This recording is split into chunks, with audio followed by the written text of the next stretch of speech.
we have Steve Garcia versus Melk Costa. I believe that this fight was supposed to be on the UFC Austin card, but it got scrapped because Steve Garcia pulled out because of some kind of medical injury or something like that. Steve Garcia, he is 14-5. He is 3-2 in his last five, coming off of that KO victory over Rayanne right there. He is 31 years old. He's fighting Mel Costa, 20-6, 3-2 in his last five. He's coming off that decision win, pretty decisive win over Austin Lingo.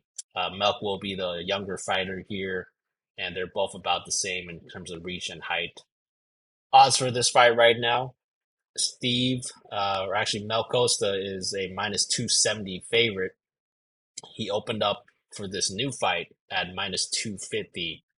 So a lot more people are on the Costa side at this point because I think that the odds were a little bit tighter last week when they were in Austin, but I think more people are going in on the Costa side here. I think we did a breakdown of this fight with Alex, so I'll repeat some of the same things that I probably said about that fight, and maybe Gerard, you can kind of give us some new insight. Um, Garcia is a brawling boxer on the feet. He likes to push forward, pressure with his boxing. He does pump out a pretty decent volume, has a positive striking differential. I believe that he lands 4.85 strikes per 15 minutes, and he absorbs 2.61 strikes per 15 minutes. So, pretty good ratio there across all of his UFC fights. On the ground, I do think that Steve prefers to sprawl and brawl. So if his opponents, want to take him down, he tries to get back up. But if he finds an opponent that is a little bit below average in the grappling department, he can also land takedowns and ground and pound his opponents if they're weak in that area. Uh, Steve is also a dog that will fight for your money. He was dropped in his last fight and came back to win via KO. That brawling style does lead him to getting finished himself, though, like his fight with Maasate. So something to note there. In the brawling kind of matchups, he turns into somewhat of a 50-50 fighter. Malk is more well-rounded, in my opinion. Has good skills on the feet and the ground. Has a shoot box style fighting to him. Powerful hands, good technique and movement.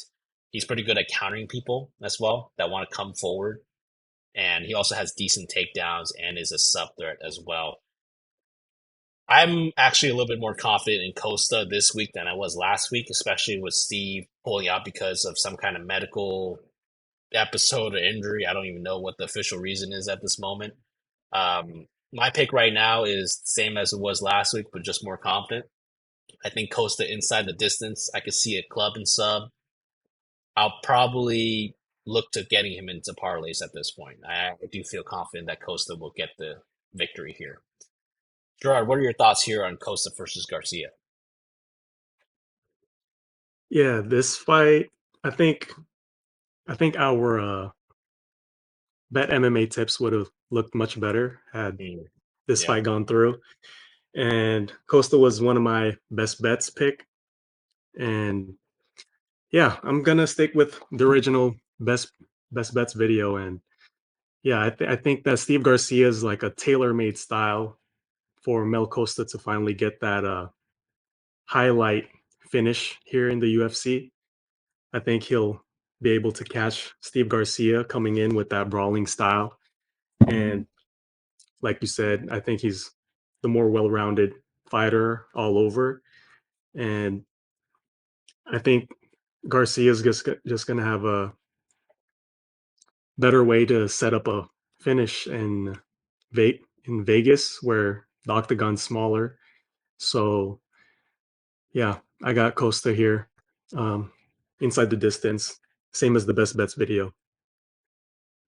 perfect, perfect. Are you gonna put Melk in your parlays? I'm assuming. He's still in my parlays that haven't processed yet because I laid it the last week, so I'm still waiting on Mel to finish a fight. Got it, got it. Cool. Wait, so if you put it in the parlay, it's still on for it didn't cancel or anything? Or Yeah, one of them didn't cancel. Yeah, okay, yeah, they yeah, it says pending. It's really interesting, actually.